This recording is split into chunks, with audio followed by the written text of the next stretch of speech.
Hello, everyone. It's your girl, Miracle Sims, and you're watching God, Sex, and Love.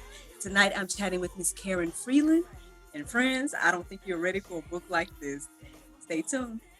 You see what I'm about. Not hard to figure out that I'm not the type of girl that goes around and fools around. Think I'm so done with that crazy part of my past. So don't get so old to ask, 'cause I won't go there. So be aware. Welcome back to God, Sex, and Love. I'm here with Miss Karin Freeland. How are you? I'm so good. How are you? I'm good. Welcome to God, Sex, and Love. Glad to have you here. Thank you. I'm excited to be here. Yes, indeed. I know you have a lot of really interesting and intriguing things to tell us, right? So Yes. let me know where you're from and just a little bit more about you. Yeah, sure. So I'm originally from upstate New York. And then after college, I decided to move to Florida. So I spent a few years in Miami before my boyfriend took us back to Queens, New York, where he was from. And then now we are actually in South Carolina. So I've kind of been all over the Eastern Seaboard, it feels like. Oh, cool. Like, we're not far. I'm in Atlanta, so it's like Yeah. Yeah, we are neighbors. I love the South. I always joke. I'm like, I think I was a closet Southerner. Like, I really am taking to this whole slower pace of life. And I have two boys. I'm a mom. I'm married. So married my college sweetheart. And we have built this cute little family. That's awesome. So you got the picket fences and all that then. Kind of, I feel like that now. I'm like, oh my gosh, we're growing a garden. And I was like, and I had to pick up a dead bird the other day, like not to get like gross, but it died in the backyard and it didn't have a head. And I was like, I have to remove this before the kids see it. And my husband came home. I was like, I've officially gone country. I've got a garden and I'm picking up dead birds. Okay.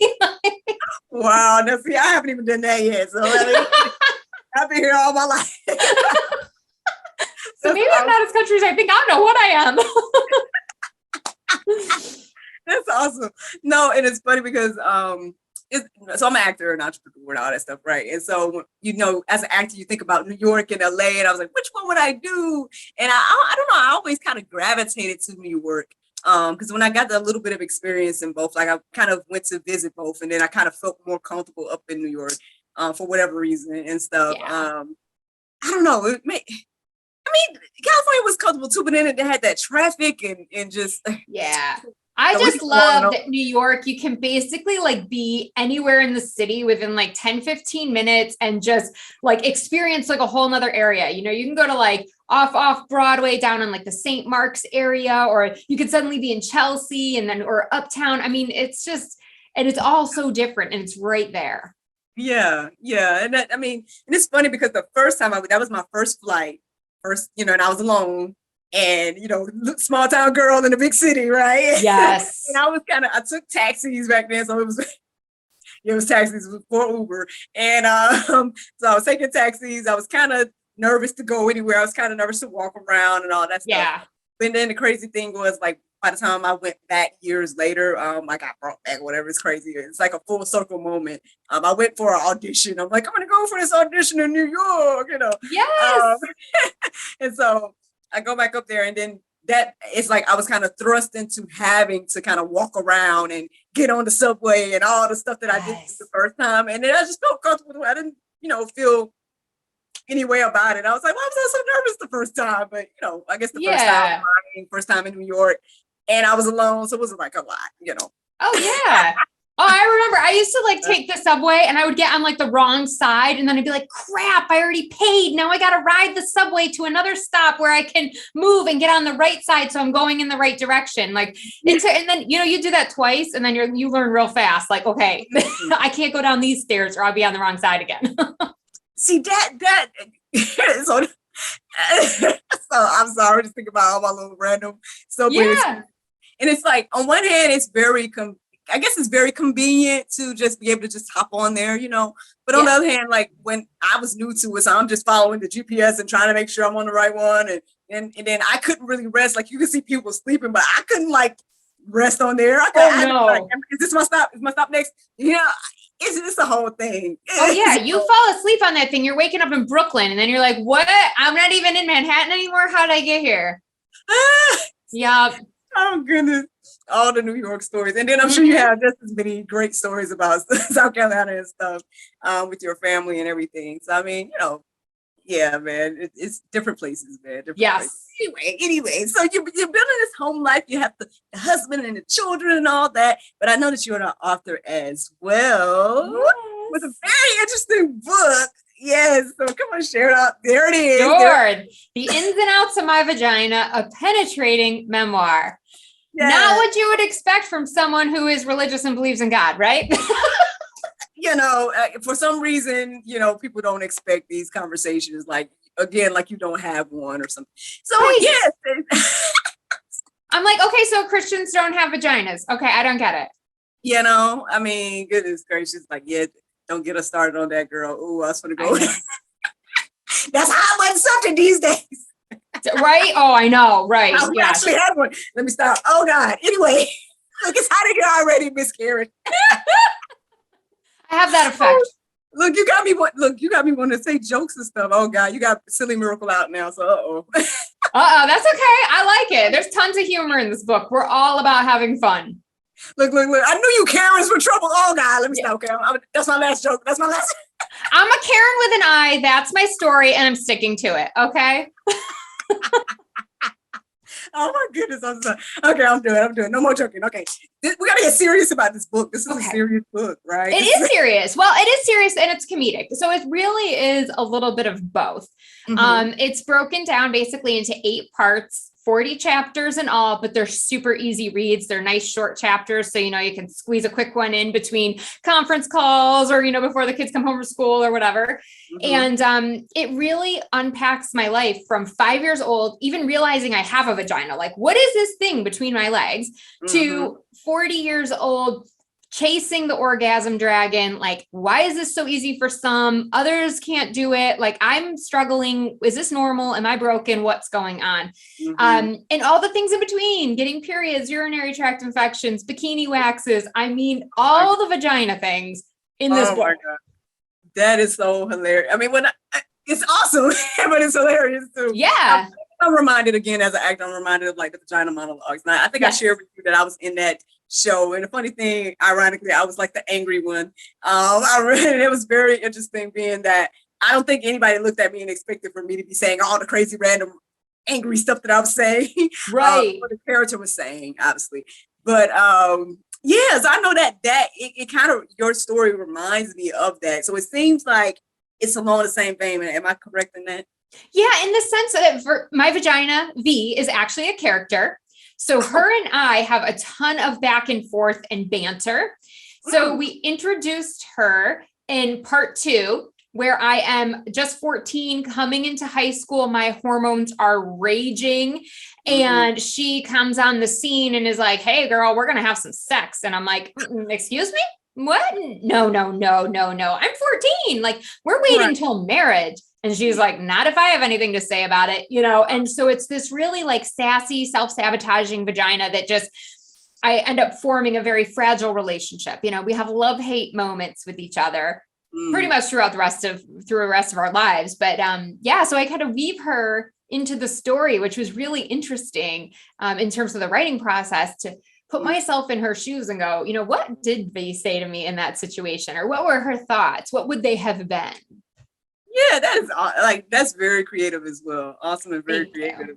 So, like, what was the inspiration? Like, obviously it's your memoirs. So, I mean, I know something. I wrote my memoir as well. Author to author. So I get it. You want to neat. And stuff. And so, mine was more so from like my dating perspective. But I mean, to a certain extent, maybe mine was talking as well. Girl, she had things to say. Yes, we got to get on first name basis with our vaginas. Do it. But like, so what was the inspiration in regards to, aside from just wanting to tell your story but telling it in this way in particular? Yeah. So I talk about it in chapter 30, All Lubed Up with Nowhere to Go. Right. Such a fun title. But basically it was my husband's idea because I was trying to prepare my body for birth. My OB suggested a perineal massage where you put olive oil on your vulva and try to stretch it out so that when the baby's head comes through, you don't tear. It was a disaster. I mean, olive oil was like everywhere. There was more olive oil on the floor than there was on V. And I was just like, okay, this is not working. I gave up. And my husband was like, what the hell happened in the bathroom? Why is there olive oil everywhere? Like, what are you eating in the bathroom now? Are you like that pregnant that you're hungry and you can't wait till you're done? I'm like, no. So I try to explain to him and he just deadpan looks at me and goes, you should write a book and call it, I Don't Know My Vagina, because you have no idea how this thing works. And I was like, that's actually not a bad idea. And it just planted that seed. And before I knew it, I was like, I actually have an entire book of vagina stories somehow. So yeah, so here we are. You know what? Those husbands can come in handy every now and then. They you know sure what I mean? do. Like mine is my muse as well. Like he'll just say something random, and then next thing I know, I wrote a show or I got a movie now. So it's That's like, awesome. So yeah, man. Kudos to your husband, for dropping those seeds. Thank you. Well, and then he kind of regretted it later, though. Because I'll never forget. I was down. This was after the book launched. Because after a while, he was like, I don't want to read anything. He's like, I don't want to know what you're writing. He's like, you do you. Like, I don't want to see it. Really? I mean, in hindsight, I should not have let him read a chapter that was not about him. That was a poor choice on my part. So then he was like, I'm done. I don't want to know anything. So I'm like, okay. So he, after the book launches, there's a copy sitting on my desk and he goes upstairs and opens it. And he opens it to the part where we make a sex tape. And he's like, not for sale, just for fun. Yeah. Way less glamorous than you could have ever imagined. Like, yeah, like 2 out of 5 stars. So my husband is like, I just hear Karin. And I'm like, yes. I'm like, oh, what did I do now? He's like, you wrote about the sex tape. I'm like, maybe. He's like, oh, and he just like slams the book shut. And he's like, I was trying to be supportive and you go and do that. He's like, I'm out. Oh my goodness. Oh no. He really is supportive, but he's just like better, like ignorance is bliss, like he don't want to know anything. Yeah, understood. It's reminding me of some more things. I might have to tell you at the show. I'll tell you at the show, but it's kind of stuff too. But no, it's funny because even with you explaining about the situation, when you were pregnant and everything like that, I was definitely concerned. When I became pregnant, because I never had a broken bone. I have never had any type of real, pain really. You know what I'm saying? So I just was like, what is this about to be? And then when I witnessed my sister give birth to my niece and she had to do it without the epidural. And I mean, she, shout out to her, but I just was like, I'm not playing those games. Like I'm gonna need all the help I can get. Right. And so I saw the stuff about, you're supposed to put oil and whatnot, but I don't even understand like what it meant, like inside, outside, what are we talking about? And so I never did any of that because I was like, I don't know. And so, yeah, you're right. There's a lot that we don't even know about ourselves, because we don't talk about it. It's taboo, and it's like, don't even say the word vagina. I'm like, what? No, that is anatomically correct. Like it is the word for it. So can we please be adults and use the proper term? Right. Exactly. Yeah. So I mean, look, we done learned a lot already. It's only been a few minutes. I know. This sounds like your book is a wild one. It's going all over the place here. Like, so I don't know where we should start. I mean, we spare no details. I mean, it doesn't disappoint in the sex department, that's for sure. And then there's really important topics like pregnancy and episiotomy and ectopic pregnancy and miscarriage. I mean, it's not all fun and games. There's definitely some serious notes. Most of it is comedic and humorous, but there are some darker moments too. That really paint the picture. Our vaginas are a source of so many different experiences: happiness, pleasure, peace, pain, discomfort, frustration, embarrassment. I mean, like you name it, like our vagina has pretty much been through it all. Right, exactly. And honestly, here I go again. You can let me know if I'm going too far. But I mean, honestly, as I sit here and listen to you share about that, it's very important. Our voices deep. You know what I mean? Like for you to be able to speak on behalf of, you in particular, but then women and everything like that. I think even in this season. Right. Because we know all the craziness is going on right now. Thank you. You know what I'm saying? Thank you for doing that. I mean, I think maybe different people do it in different ways. Like, again, maybe vagina monologues hit it in their way. you're doing it with your book. And maybe hopefully encouraging someone else to, tell their story in their way and stuff like that. But yeah, it's very intriguing. It's very intriguing, your story. And I'm glad you did it, man. I know it might be, and I don't know if you're, how hubby may feel, and stuff, but it does sound like you made a powerful move here to, speak your mind in a way that hopefully people can relate to. Yeah. Yes. That's one of the biggest pieces of feedback I get on the book is just how relatable it is. Like they're sitting there reading it going, yes, girl, that happened to me too. Oh my gosh. Yes. And you get to relive your own story. So depending on your age, right? So if you're older, then you're going to be reading this book, kind of like looking back and reflecting on your life, reliving your first period, reliving the first time you lost your virginity and all that stuff. If you're younger and you maybe haven't had kids or you haven't gotten married yet, you're going to be getting some insight about maybe what's to come or things to look out for, questions that you should be asking your body or, things that you should be in tune with. So it really is for everyone. 18 and up, probably. I mean, maybe if you have a mature 16-year-old, but pretty much like 18 and up has been my guidance, given all the sex stuff. But yeah. Well, yeah, but yeah, having these conversations are definitely important across the board because I feel like, and I know there's different organizations out there, so I'm not going to say there's no mentorship and that nobody's talking. Right. But at the same time, it does feel like it, right? Because even with GSL and like what you're saying, like it's still taboo to say vagina. It's just like, come on, like, can we get to a point where, because everything's supposed to be so free now, right? Everything's we're supposed to be so liberated now, but at the end of the day, we're still having these quote unquote taboo conversations, or it still feels taboo to have certain conversations. And so I think, again, what you're doing is important. I think, kicking off GSL and everything has been important as well. Like, obviously, I don't just sit here and talk about sex all day. I talk about other stuff too. But I just was like, when creating it, I just was very adamant of being like, what, we're going to talk about this stuff too. You know what I mean? We're going to talk about everything, but we're also going to talk about this. And so, and I think thus far, I feel like overall it's been well received, but I have seen people here and there to be like, I guess they might question it or whatever. So how has that been for you when it comes to the taboo-ness of your book? Oh, it's run the gamut. I mean, when I was originally promoting the book, I wrote it being in New Jersey, right outside of New York City. So it was like widely accepted. The idea, the concept of the titles, people were like, this is so cool. And then I come down here, which we weren't originally planning on moving, but that's kind of, the way God called us. So here we are. Yeah. And I'm starting to promote the book and I'm going around to like nail salons and different places and leaving out flyers for my book launch. And every time I would say the title, The Ins and Outs of My Vagina, there'd be someone in the place who just looked like they seen a ghost. Did vagina? Oh, like I was like, ooh, okay, I'm in the South now. Like this is. We all have one in here. We all have one in here, right? I know. And that's what's so fascinating to me is like, why is it still taboo? And yet, we can say other things like coochie or vajayjay or whatever. And it's like, why? That's not all the derogatory words for it. Cool. Right. Exactly. And I'm like, no, let's just use the actual term. So it's been received widely different. I have other people who are like, oh my gosh, a penetrating memoir. That is hilarious. I love the double entendre. Oh my gosh. They're like eating it up. They love it. They get the humor in it.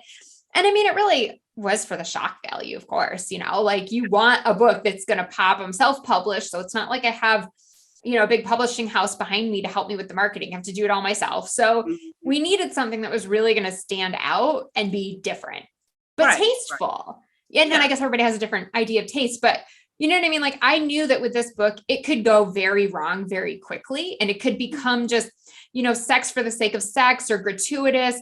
And I really, really think that my editor and I did a really good job of keeping it authentic, true to the story, and not going overboard or pushing it too far.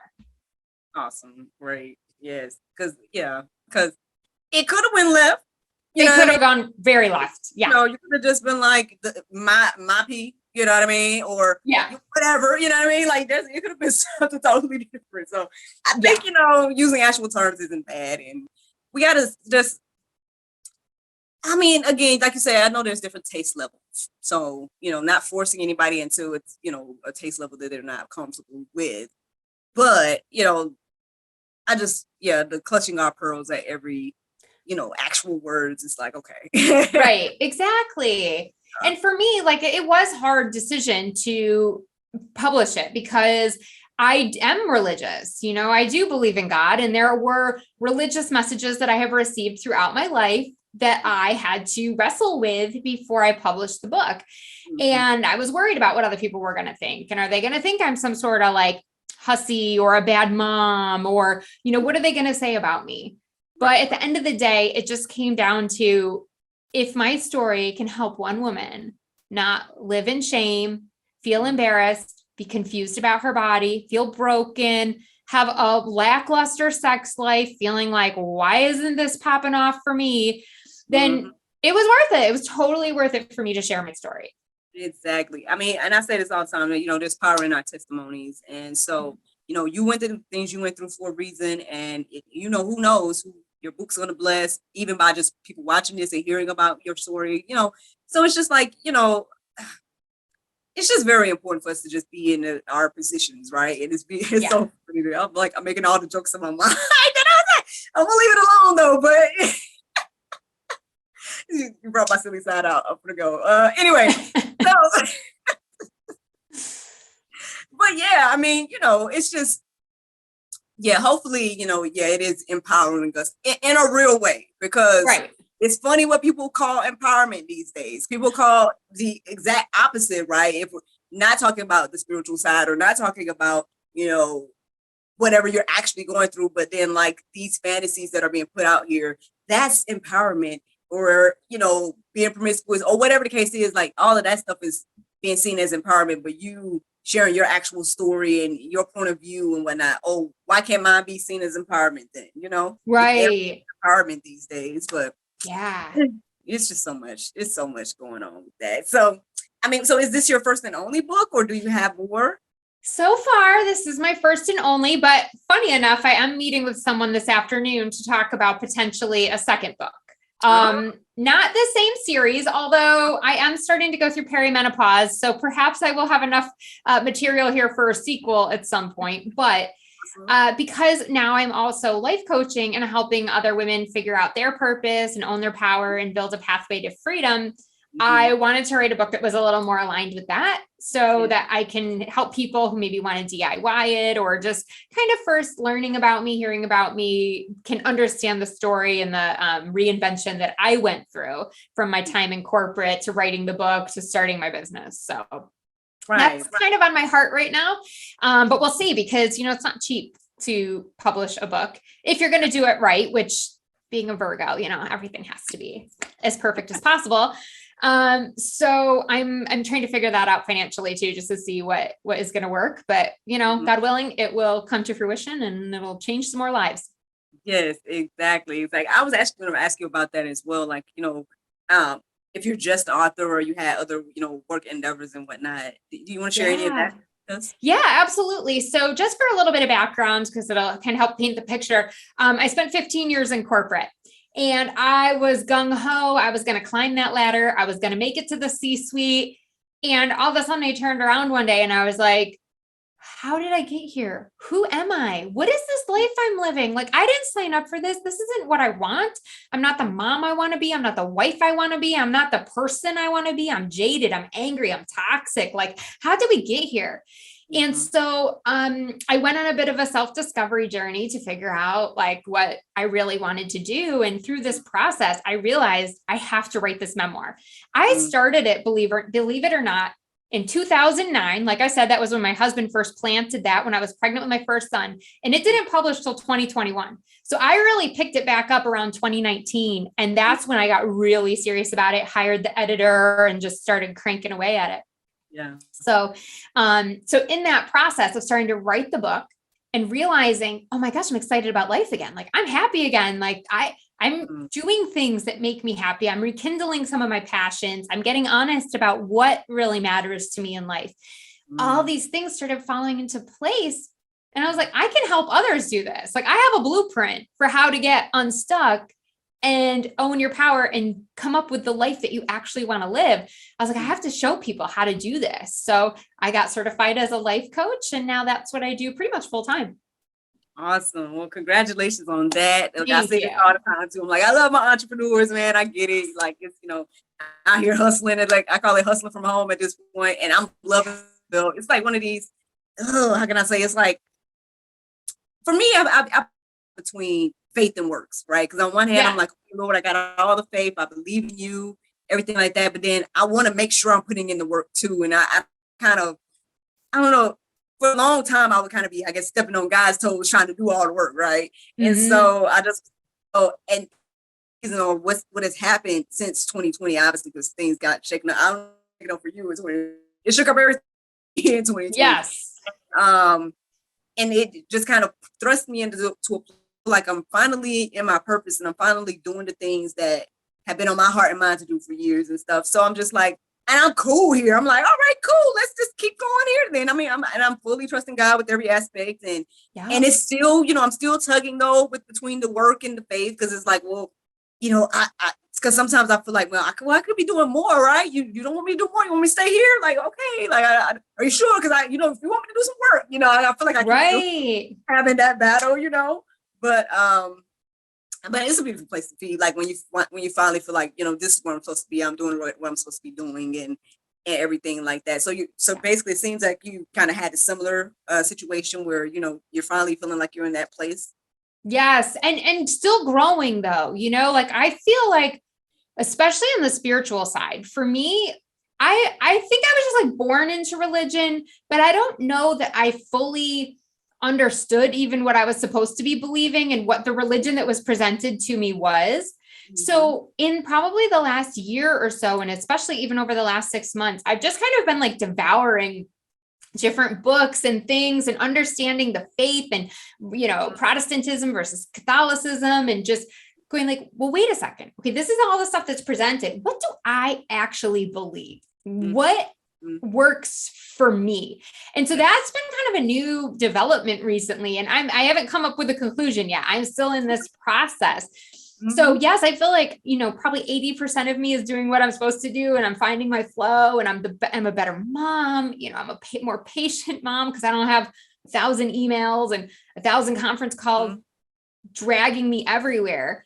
Mm-hmm. But there's still more work to do. And I'm still trying to figure out what are the other things that God wants me to be doing and the messages he wants me to be sharing. And so, I think whenever we rest on our laurels, or we feel like it's all figured out, we're like only a minute away from a bombshell, because like, then, we're just going to come in here and be like, oh wait, no, actually you need to be doing this.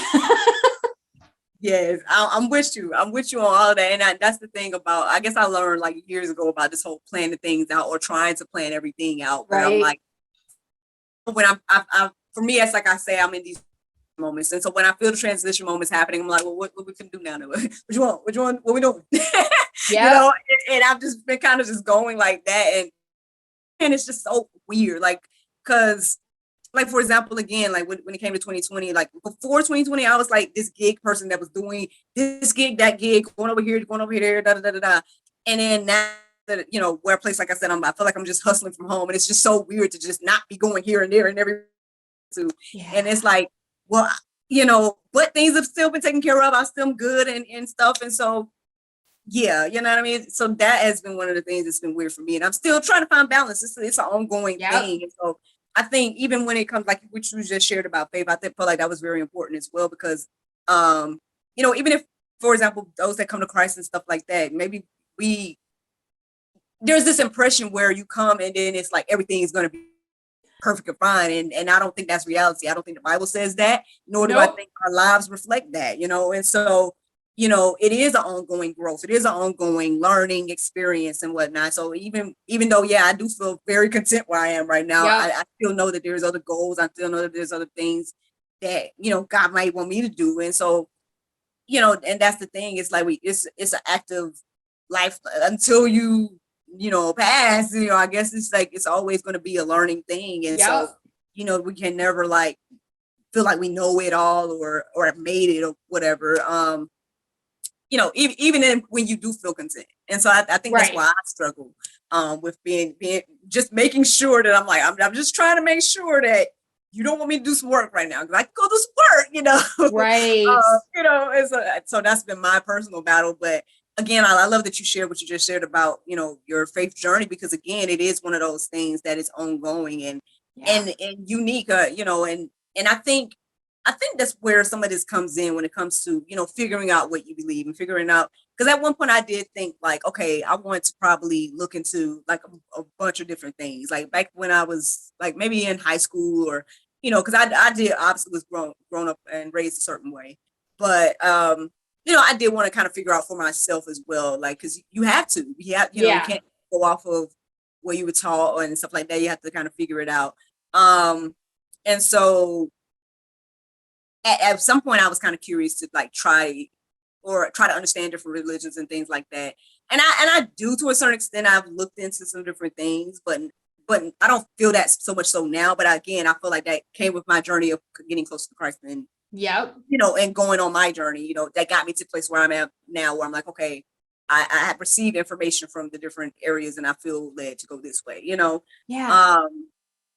And you appreciate it differently too. When it's yours, when you have said like, yes, this is what I believe and I understand it fully, it's different. It sits in you different. It radiates from you differently than when it's like, hey, I grew up, my parents baptized me this way. They told me this is what I should believe because this is what they believe.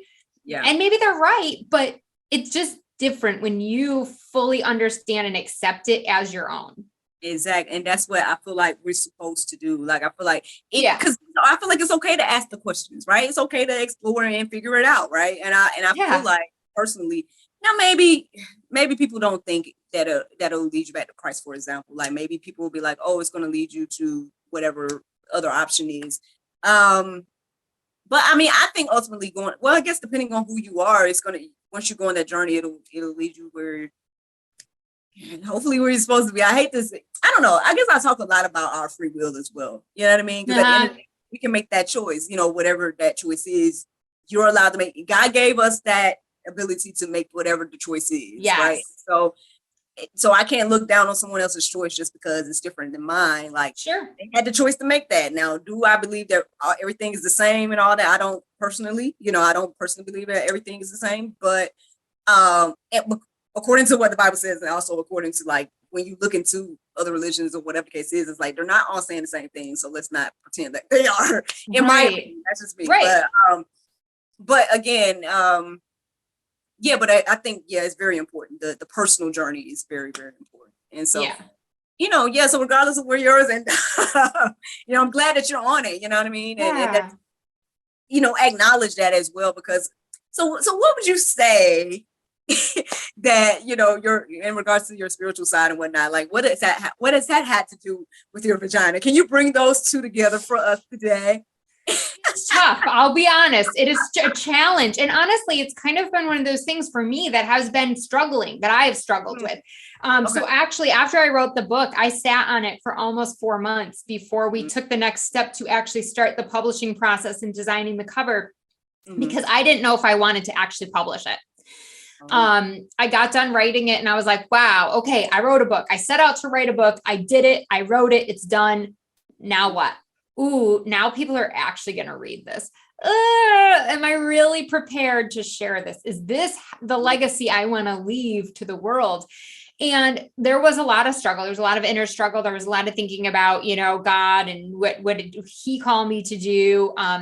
But again, I just kept going back to, if I can help one woman with my story, then it's totally worth it. And, I think God wants us to have amazing sex lives. I think he wants us to live he created marriage. He created these unions. He created all of this stuff for us to enjoy. He gave us these body parts, and this is something I found out, as I was writing the book, but the clit is like the only body part that is its only purpose is pleasure. Like it doesn't serve. And your arm has lots of different, an arm scratch can feel nice, but it has a lot of other functions. Right. Yeah. But literally that part of our body is only designed for pleasure.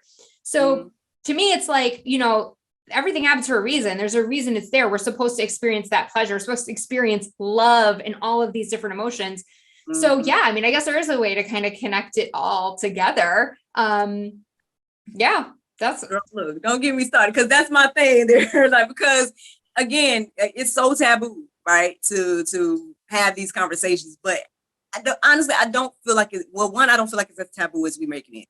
And right. two, I think we as Christians should have the conversation because everybody else is having a conversation. And so at least even the playing field out for people, like let people be able to make the decision. Like if we're not over here never talking about it and then everybody else is talking about it, then there's a certain narrative that's pushed about it.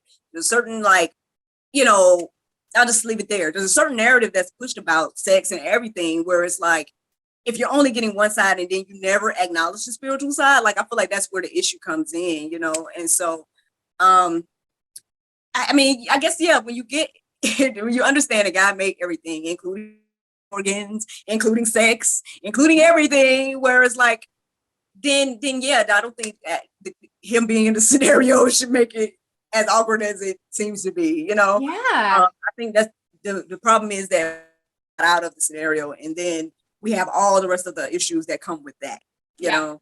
So, I mean, I know it sounded weird to be like, how does faith go with your vagina? But I mean, you know, yeah. I mean, control any aspects of like the way you live your life. Like, you know, it does go. And I feel like Jesus is involved in every aspect of our life. So, or should be. Right. Yeah. Right. So yeah, I mean, that, I don't know. Did you have more to add to that? No, I think you articulated that really well. And it's, again, it's like kind of an evolution, you know, like every day I read a new piece of scripture or a new piece of information in a book. And I'm like, oh, I never thought about things that way, you know? And I'm like, okay, well, what do I believe? I know what I've been told to believe. I know what my friends believe or family members believe, but what do I actually think when I look at all of these pieces of information? So, and it's tough because writing a book called The Ins and Outs of My Vagina automatically puts you in a box. And I was actually doing a podcast earlier today, and the woman, the first thing she said to me, one of the first things was, you don't strike me as religious.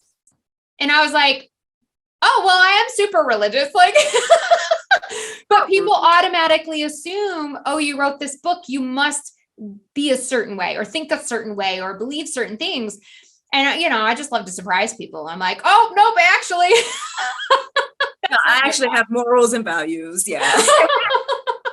Like, what does that mean? Like, okay. I mean, like I said, I love the title. But then again, I'm an artsy, quirky person. So I think it's funny. I think it's humorous. I mean, I get maybe other people may not look at it that way, but I mean, it's okay. Everybody can look at things from their perspective. Yeah. You know? And at the end of the day, again, vagina should not be this taboo, bad word. Like at the end of the day, we need to teach people real words and stop trying to like call it everything else. And then two, I mean, so is it that people just can't get past the name? Is it the content? Like what? I mean, how do you, as the author of the book, and then since it's been out for a while and stuff like that, like what do you think about that? Is it just the name that people can't get past, or is it the actual content?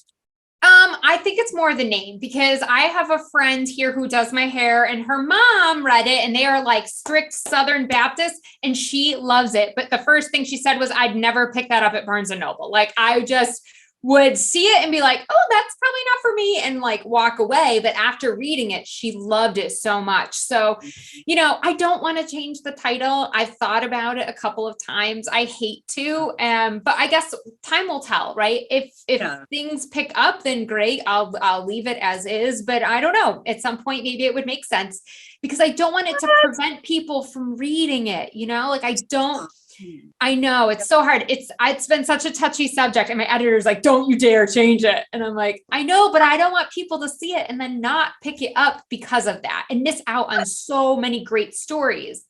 I mean, what you gonna call it? Life with Karen or something? Like, come on, man. Like, I don't know, V and Me, maybe. Well, that's not bad. But I mean, I don't know. Title, man, like you already have it out here now. I'm sure I know. Established with it. I mean, look, maybe that's part 2. VME. Boom, let's get it. There you go. Why not? You know, look, that's the movie. Look, that's right. Don't get me started. Talking about that too. Putting that out there, manifesting that. We'll see. Who knows? There you go. Yeah, you know, because I mean, I don't know. Well, hopefully people can get past the title and get to the content and everything. Like, same thing with us, man. Hopefully they can get past the title, right? Yes. content, because I mean, again, these conversations are important. And again, I don't think it should be that taboo. Again, there's the vagina monologue. It's been out for years. It's still popular, I think. So, Yes. you know, it's a name, it's a title. Let's get past the people like and just read the book. You know. Amen. I like it.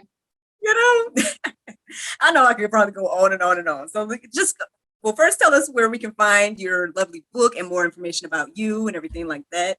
Of course, yes. Well, the book is available on Barnes & Noble and Amazon.com. And then for people who are local to South Carolina, in all the Barnes & Nobles as well. So you can actually get a physical copy. But I do want to let everybody know before I give some of my website details that a portion of the proceeds from the book are going to go to Alliance for Period Supplies. They have 125 chapters here in the US, and they are helping women in need get access to period supplies.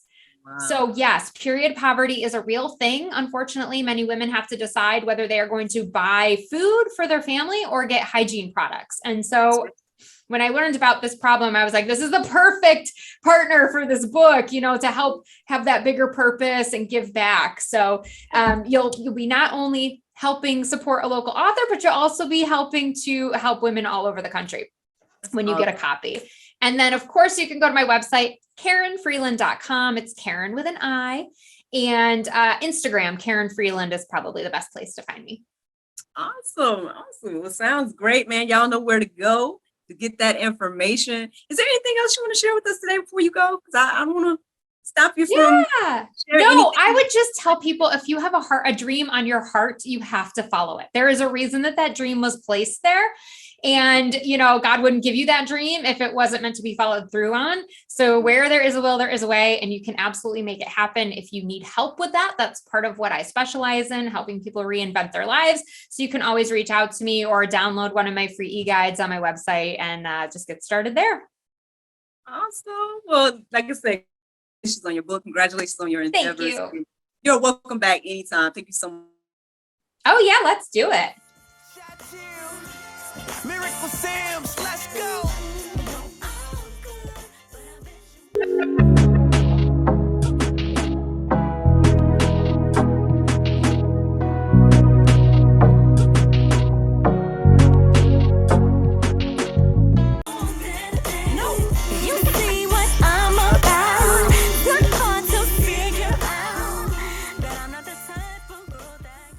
Thank you so much for watching God, Sex, and Love. And thank you to Miss Karin Freeland for joining us tonight. I hope that you all enjoyed the conversation. Check out her book and her endeavors. And friends, don't forget to like, subscribe, and share. Good night.